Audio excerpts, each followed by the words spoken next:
సరస్వతికి, కళామ తల్లికి, ప్రేక్షక దేవుళ్లకు వందనం, పాదాభివందనం.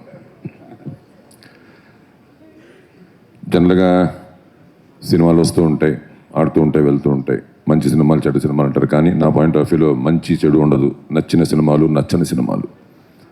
సో శంబాల ఇంత బాగా నచ్చడానికి కారకులైన ఫస్ట్ ప్రొడ్యూసర్స్ గారికి, ఎందుకంటే వాళ్ళతో మొదలవుతుంది, మీరు ఇచ్చేంత వరకు మీరు తిరిగి ఇచ్చేది వాళ్ళకే.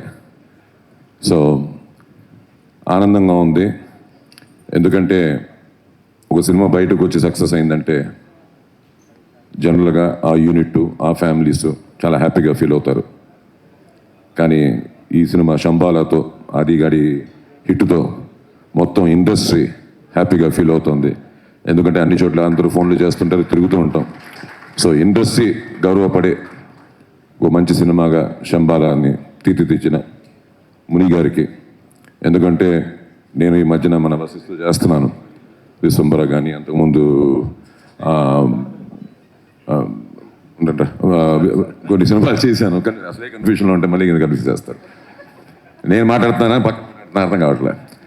సరే, అలాగే ఇప్పుడు ఆది చెప్పినట్టు, ఆది ఎక్కడెక్కడ ఉన్నావుగా, ఆది మారద్దు, ఆది అలాగే ఉండు. ఎందుకంటే అందరూ నీ గురించి చెప్తున్నారు కాబట్టి నేను మారి చూపిస్తాను. మారదు, నీ క్యారెక్టర్లు మార్చుకో. ఎందుకంటే కొత్త క్యారెక్టర్లు ఇవ్వు ఆడియన్స్కి.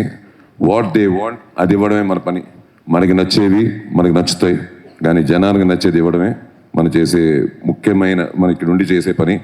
రెండోది, హిట్ ఇవ్వడం గొప్ప కాదు, హిట్ని నిలబెట్టుకోవడం చాలా కష్టం, అరుగు. చాలా జాగ్రత్తగా ప్లాన్ చేసుకోవాలి. నువ్వనే కాదు, వచ్చే అందరికీ అదే చెప్తాను నేను. అలాగే సోకాల్ డైరెక్టర్స్ అందరికీ కూడా, ఒక సీనియర్ డైరెక్టర్గా ఈ మధ్యన నేను ఎక్కువ సినిమాలు చేస్తున్నాను ఆఫ్టర్ కేజీఎఫ్, మీ అందరికి తెలిసిందే అది. సో బేసిక్గా నేను డైరెక్షన్ డిపార్ట్మెంట్ నుంచి యాక్టర్గా ఉన్నా, చిన్నప్పటి నుంచి డైరెక్షన్కి ఎక్కువ ఇంపార్టెన్స్ ఇస్తూ వచ్చిన వాడిని. సో ఇవాళ ఉండే పరిస్థితులు ఇవన్నీ చూస్తుంటేనే అందరికీ ఒకటే, ఇంక్లూడింగ్ ముని, మీకు కూడా చెప్తున్నాను, ఫ్యూచర్లో ఏమీ తగ్గించొద్దండి. మీ బడ్జెట్లు ఏమి, మీరు అనుకున్న బడ్జెట్లు చేయండి, మీరు అనుకున్నది తీయండి, కానీ వేస్టేజ్ మాత్రం కొంచెం తగ్గిస్తే ఆటోమేటిక్గా బడ్జెట్లో ఆటోమేటిక్గా కూర్చుండిపోతాయి. సో ఎక్కువ వేస్టేజ్లు అవుతాయి. ఆ వేస్టేజ్లు అవ్వకుండా జాగ్రత్తగా చూసుకుంటే ఇండస్ట్రీ 10 కాలాల పాటు నెక్స్ట్ జనరేషన్స్ కూడా బాగుంటుంది. సో అలాగే ఇంకా అన్నయ్య, నేను, రవి, ఇంకా ముగ్గురం ఇప్పుడే కాదు, అప్పుడు ముందు నుంచే అంతే. నాకు ఇందాక వశిష్ఠ కూడా చెప్తున్నారు డైరెక్టర్ గారు, అదేం ఫాలో అప్ బాబు, నిమిషం కూడా వదలట్లేదు మీ అన్నయ్య, 10 నిమిషాలకు ఫోన్ వస్తుంది, 10 నిమిషాలు మెసేజ్ వస్తుంది అని. నీకే కాదు బాబు, నాకు కూడా అలాగే వచ్చిందని చెప్పా.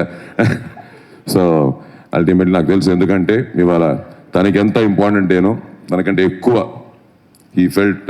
ఎందుకంటే మీకు తెలుసు, 14 ఏళ్ళ నుంచి తను ఈజ్ ట్రావెలింగ్, మంచి చెళ్ళు అని జాగ్రత్త పడుకుంటూ వస్తున్నాడు. ఒకటే నీకు ఇంకోటి కూడా అది చెప్పాలనుకున్నాను, బాగా క్రికెట్ ఆడేవాడు, నేనే తీసుకెళ్ళేవాడిని నెట్స్కి, వాటికి అంత ఎక్కువ. సో బాగా క్రికెట్ ఆడుతూ సినిమా హీరో అవ్వాలని చెప్పి హీరో అయ్యాడు. క్రికెట్ ఆడుతూ హీరో అయ్యాడు, బట్ సక్సెస్ అని తీసుకుంటూ వచ్చాడు. మళ్ళీ మధ్యలో కొంచెం తనే చెప్పుకున్నాడు కాబట్టి నాకు సంబంధం లేదు, ఏదో కొంచెం అలా వెళ్ళింది అంటాడు బండి. కానీ మళ్ళీ క్రికెట్ మొదలెట్టాడు ఒక 1 year నుంచి, మళ్ళీ స్టార్ట్ అయింది సక్సెస్. సో నీకు క్రికెట్కి సినిమాకి లింక్ ఉంది. You are very smart when you're playing cricket, don't miss it. ఎందుకు ఇప్పుడు మాట వేసాడు, అవి కుదరదు, ఆడుతూ ఉండు. Good job. And I want to thank entire team అండి, ముఖ్యంగా మ్యూజిక్ డైరెక్టర్ దగ్గర నుంచి, ఎడిటర్స్ దగ్గర నుంచి, కో యాక్టర్స్ దగ్గర నుంచి. ఎందుకంటే I felt KGF 1 in other languages. కర్ణాటకలో యష్ బాగా తెలుసు, కానీ అదర్ లాంగ్వేజెస్ యష్ కూడా కొత్త. అప్పుడు KGF 1 వచ్చేటప్పటికి ఇలాగే మీ టీం అంతా ఫామ్ అయ్యి మొత్తం ఆర్టిస్టులు అందరూ కొత్త దాంట్లో ఇలాగే ఉండింది. సో సేమ్ ఫీలింగ్ మళ్ళీ కదిలింది స్టేజ్ చూసిన తర్వాత. So happy for every one. And one more thing, మొత్తం నాకు మన ఆది ఫ్రెండ్స్ కానీ, సందీప్ కానీ, మన మొత్తం వచ్చిన ఫ్రెండ్స్ మొత్తం బ్యాచ్, మన వశిష్ఠ కానీ, బాబీ కానీ, కోనా వెంకట గారు, వీళ్ళందరికీ ఏంటంటే ముఖ్యంగా వీడు ఇంపార్టెంట్. ఎందుకంటే వీడు కనిపించడు, కానీ ఇతను వాయిస్ వినిపిస్తుంటుంది, ఇతను ఫేస్ కనిపిస్తూ ఉంటుంది, వాళ్ళందరికీ నాకు తెలుసు. So happy. సో అందుకని చెప్పడానికి లేదు, కొడతారు చెప్తే. వీళ్ళు ఇద్దరు మాట్లాడాలి, నా వాయిస్ విన్నారు కదా, ఈ 2 వాయిస్ కూడా వినేయండి. Thank you.